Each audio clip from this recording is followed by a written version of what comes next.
It is not as nice out there this morning as it was yesterday or a while ago. Anyway, I think what I'm going to do here is I'm going to nip off these other remaining 4 or 5 pieces. I shouldn't get them mixed up. I mean, for instance, these final pieces will not go with these final pieces, so I don't need to worry about that. So let's just go ahead and sort of try and continue on from yesterday. Even though it's probably going to rain today, but that's okay. That'll make the little rose bush grow, right? Okay, this pipe right here, C2, it goes with step 56 here, so we don't need to worry about getting it mixed up with these other pieces. Now that doesn't make a whole lot of sense, does it? Anyway, I'm going to move you in a little closer here, and then there's something I want to mention about these pipes. Now, we got a comment from our friend Sergey, and he was, as most of you know, or some of you anyway, he's already built this particular model. And he was mentioning that some of the pipes, well, you might be able to read the comment there, or one of the pipes anyway, has, I think he said, a part missing on the bottom of the pipe. And also, when we get to the Rodney, we're going to be having surprises. Now, I hope they're going to be pleasant surprises. Now, let's not go breaking this.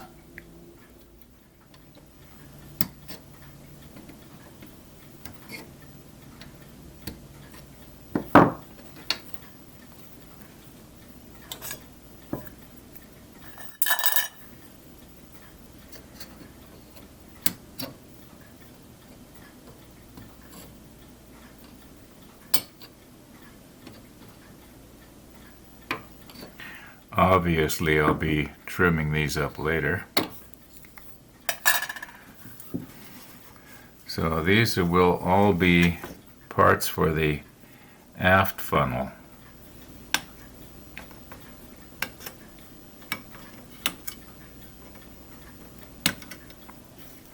I will say they got nice detailing on the on the funnel here. I know I don't have the light quite as good as I could have for the shadows on the rivets here, but if you're a rivet counter, you can literally count the rivets. Now, I wonder, how do they make the rivets? Now you notice how this thing is round like this, so they got the rivets detailed on this side and the rivets detailed right here. Now I can see when the mold comes together, how it could form something on the. But how does it, like when it pulls apart? That's interesting. Anyway, interesting to me.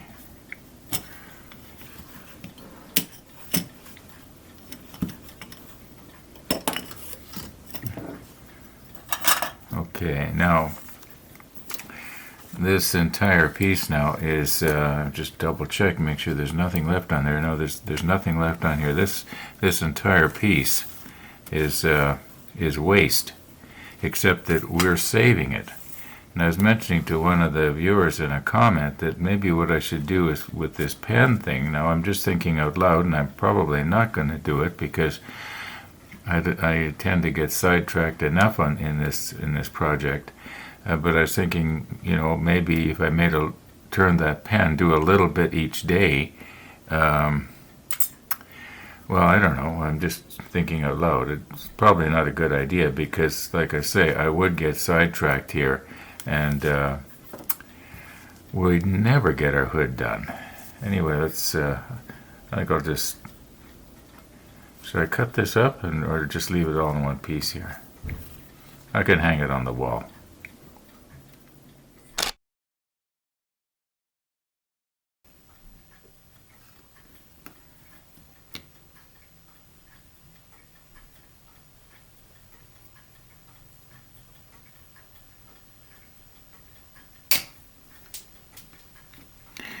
That's okay, I know where it went. Besides on the floor. Now I imagine that right now somebody's eyeing this turret part here. And you know, just a few minutes ago, I went and checked the Bismarck again. Like these are extra turret pieces from the Bismarck, and I don't know why we had extras, but like I was starting to say, I went and checked the Bismarck again. Did we actually miss a turret? But no, there were actually extras. Okay. One more to go here.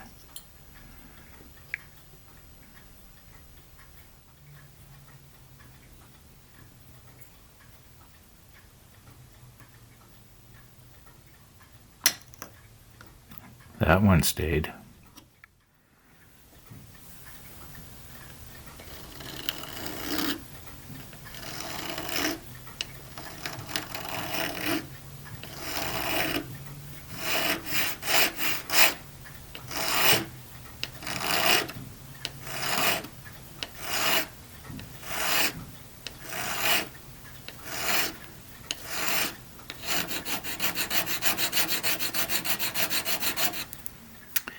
Now, I don't want to be removing any rivets that might be on the other side there. We'll just get rid of this little bit of flashing. Doesn't matter about the inside.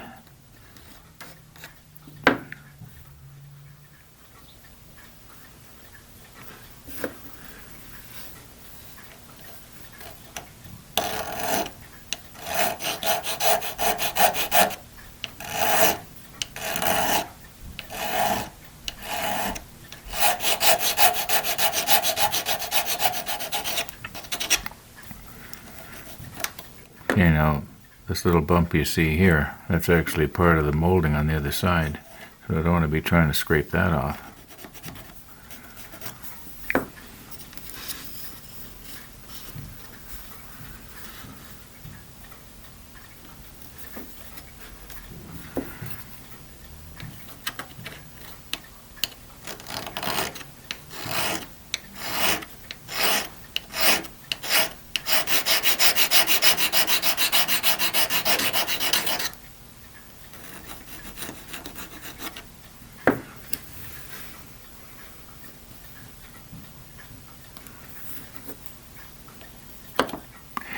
Now I'm trusting that because I've got this in basically the same place in the frame at the same height, it's going to be in focus.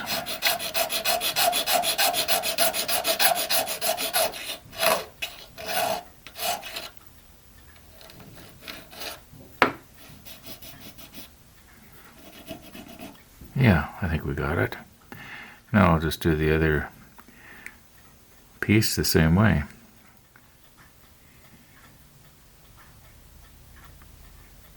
Now it is warming up really nicely outside. In fact, every once in a while the sun comes out.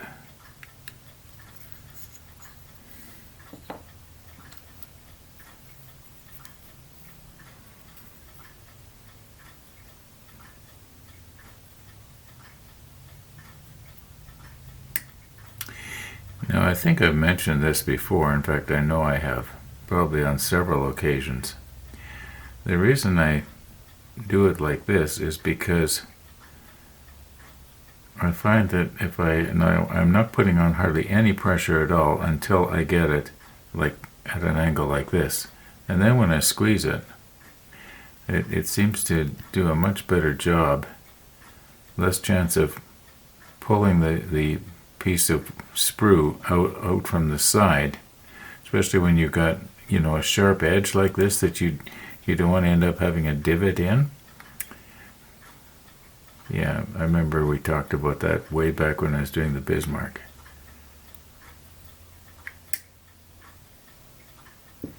Okay, now I can just very carefully either use a sanding stick or I actually have a pretty good luck with my file as long as I don't press too hard. The file kind of sort of smears the plastic over. and I use my fingernail. I remember, a couple of years ago, one of the viewers actually mentioning that he uses his fingernail too. Now this one right here, I might have to use the sanding stick on that one, because this is going to be on the top of the funnel. So we want it to look as, like there's no sprue connections. Yeah, I'll probably use my sanding stick on this piece here. Anyway, we do have more than enough little pieces of plastic here to make up the granules for the pen. Now, for somebody that doesn't know what I'm talking about, one of my hobbies is turning pens, even though I haven't done it for going on 3 years now, I guess. What I would do is I would cut these pieces up into little pieces, like the ones I just threw in there, and then mix them in with an acrylic. The acrylic sets in an hour or two, and there's a bit of a process involved. And then when you turn it, especially if I put a dye in the acrylic, like let's say like this is gray, so some color that would contrast against this, either I could use red, or I could use something that'll contrast. White will contrast a little bit, or black, because this is fairly light gray. And then naturally you can't see through the acrylic. Where's a pen here? Okay, this is an acrylic pen, and you can see how the different colors will come through. Like, and here's gray that's almost the same thing, and you can see it contrasting quite nicely with the white. Now, I did not mold this myself. I just turned it. I bought the pen blank. Now, where's one? I'm sure I've got one here that I actually did myself. Bear with me. Well, this is not the best example. This is a combination of white acrylic. Now this was clear, and I added white to it, and then this is actually real wood. And yeah, okay. Enough about the pens.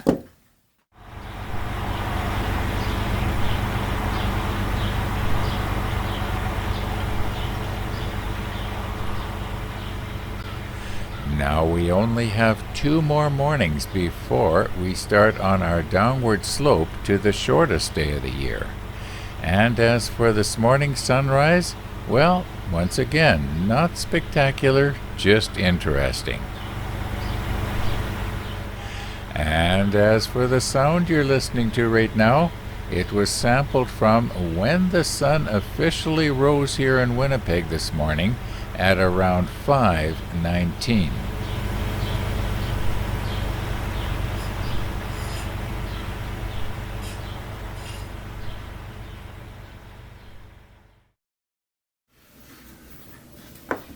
I'll vacuum this mess up later. I was going to start cleaning the extra flashing off of this little pipe here, and then I thought then we'll be able to do our, get looking for our photo etch. But you know what? We got a whole bunch of G8s here. I'm noticing that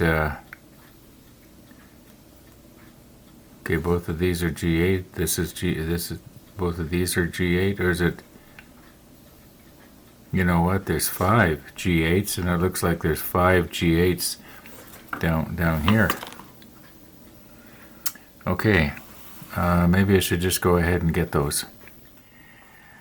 Okay, we have 3 G8s on a sprue, and there are a total of 4 G sprues.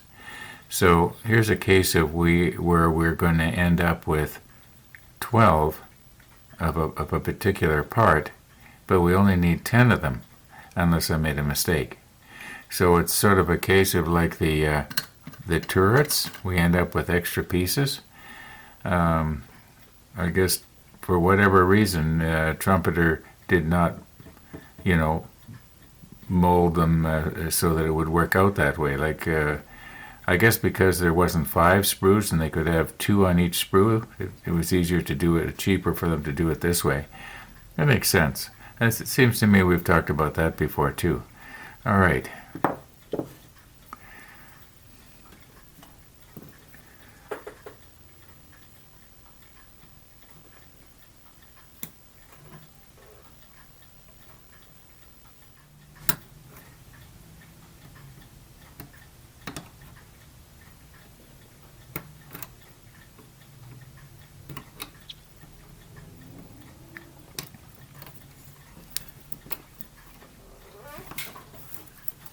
Okay, I'm just going to do the others exactly the same way.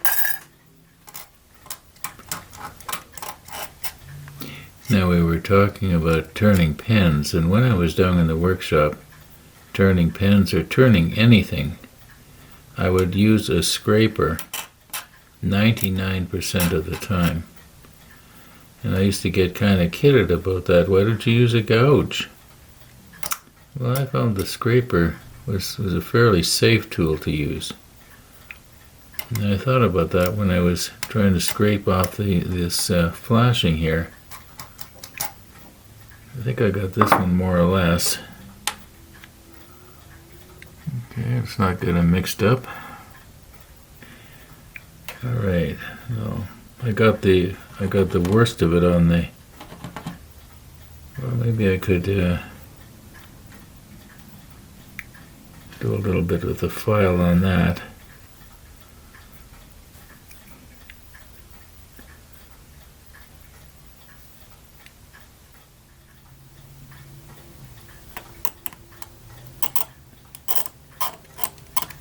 Yeah, I'm going to have to take the file to that.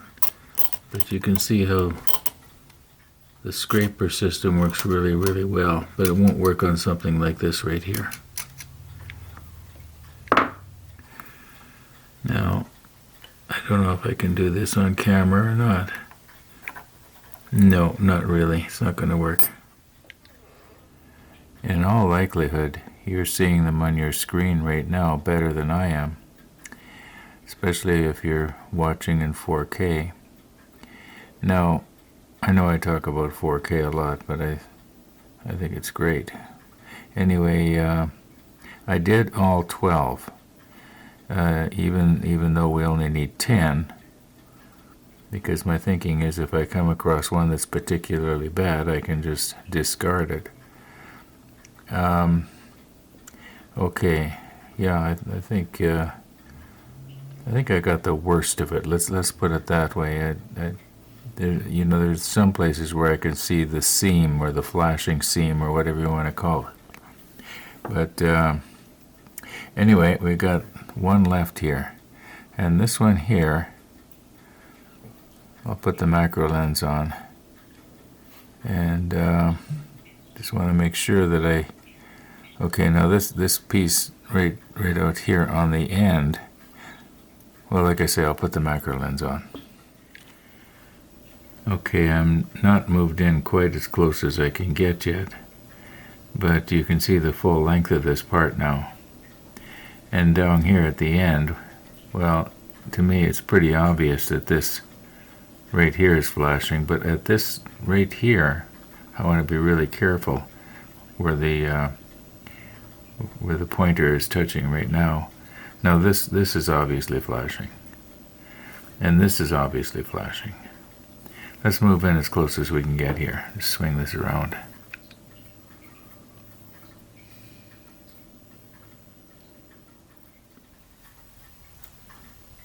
Okay, this is flashing, I'm sure of that.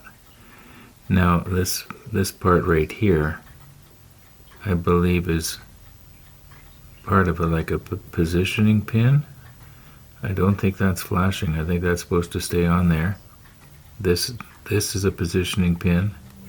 Now down at the bottom here, okay, this part is flashing, but the part that sort of curves down and goes down into the green cloth, I think is also a type of positioning pin. I don't know. I don't know. Let's turn it around here.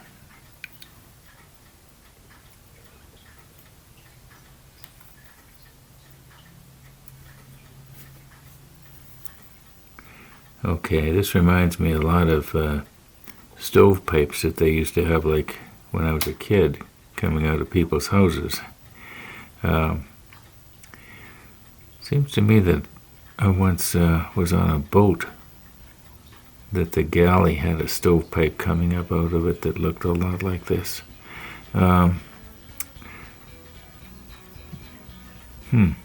Okay, so we got to take this off, and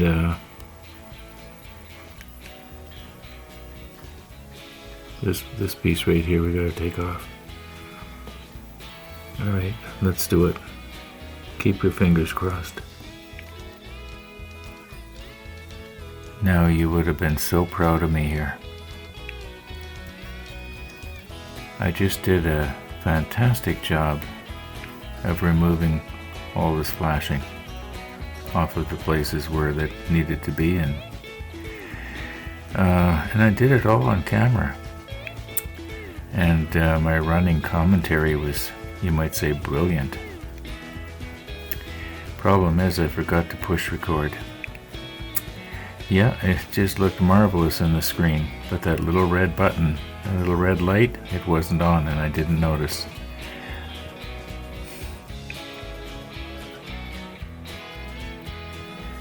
Well, I'm gonna wind her up for today, folks.